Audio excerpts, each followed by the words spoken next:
और आपको ये भी बताते चले कि फैसला जो है वो महफूज कर लिया गया है। जी कमर, ताज़ा तरीन सूरत हाल बताइए। बिल्कुल, अदालत ने अपीलें बहाल करने की दरखास्तों पर जो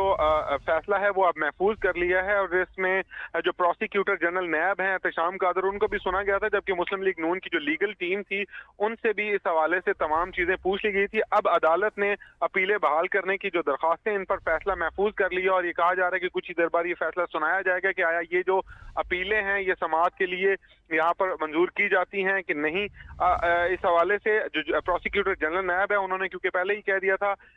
चीफ जस्टिस ने यह इस्तफसार किया था कि क्या आप अपील कुनिंदा को गिरफ्तार करना चाहते हैं, जिस पर प्रोसिक्यूटर जनरल नैब ने कहा था कि इस मुतालिक मैं पहले भी बता चुका हूं कि हम गिरफ्तारी नहीं चाहते, और जिस पर चीफ जस्टिस ने यह कहा कि आपसे बतौर अदालती मुआवन पूछ रहे हैं कि अपील बहाल हुई तो जमानत का स्टेटस क्या होगा। जिस पर प्रोसिक्यूटर जनरल नैब ने यह कहा कि आप अपील कुनिंदा से दोबारा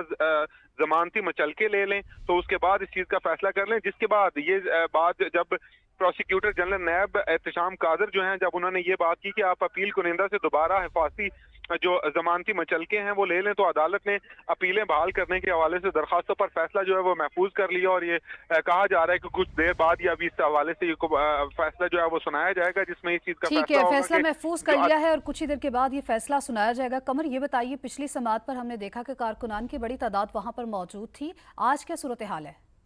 जी, आज जो दाखिली रास्ते हैं उनको मुकम्मल तौर पर बंद किया गया था और मुस्लिम लीग नून के जो वर्कर्स यहाँ पर पहुंचे थे उनको रेड जोन के अंदर आने ही की इजाजत ही नहीं दी जा रही थी। ताहम अदालत के अंदर आज भी वकला की बड़ी तादाद जो थी वो आई थी, लेकिन जो लिस्ट फराहम की गई थी मुस्लिम लीग नून के लोगों की जानिब से, उसमें जिन लोगों के नाम था पुलिस ने सिर्फ उन लोगों को अंदर जाने की इजाजत दी है, जबकि दूसरी जानिब अगर कहा जाए जो वकला यहाँ पर आए थे तो लीगल टीम के जो लोग थे उनका एक नुमाइंदा जो है वो यहाँ पर मौजूद था, जो उनको यहाँ पर निशानदेही करता था कि इसको अंदर आने की इजाजत है, और लिस्ट के मुताबिक देखा जाता था सिर्फ उन लोगों को अंदर जाने की इजाजत दी जा रही थी। इस वजह से कि पिछली दफा जो है वो बदमजगी हुई थी और यहाँ पर सिक्योरिटी क्लियरेंस जो है वो बम डिस्पोजल स्क्वाड ने नहीं दी थी, जिसकी वजह से समाज जो है वो 1.5 घंटा लेट हुई थी। ताहम अब जो है तमाम कारकुनान को बाहर रोक लिया गया था, अब वकला को अंदर जाने की इजाजत नहीं दी गई थी। इसके अलावा जो तमाम और केसेस थे उनको खत्म कर दिया गया था, सिर्फ ये मेन केस जो था ये अदालत नंबर 1 के अंदर मौजूद था और उसकी तरफ जाने वाले तमाम वो रास्ते जिनमें मीडिया के लोगों को जाने की इजाजत थी, वकला जो इस केस से मुतल्लिका थे उनको जाने की इजाजत थी, और मुस्लिम लीग नून के वो रहनुमा जो जिनके नाम दिए गए थे सिर्फ उनको अंदर जाने की इजाजत दी गई थी। इसके अलावा तमाम लोगों को जो है वो बाहर रोक लिया गया था। अभी भी जिस जगह पर हम मौजूद हैं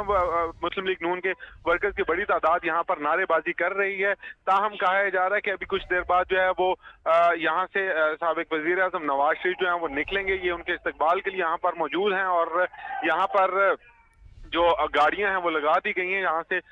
साबिक वज़ीर आज़म नवाज शरीफ को ले जाया जाना है। अब जो रास्ते हैं उनको क्लियर करने की कोशिश की जा रही है। ताहम अब देखना यह है कि फैसला कब सुनाया जाता है अदालत की जानिब से, क्योंकि आज इस केस में 2 समातें हुई थी। 24 तारीख को पहली समात जो थी वो की गई थी और उसके बाद ये कहा गया था कि नैब।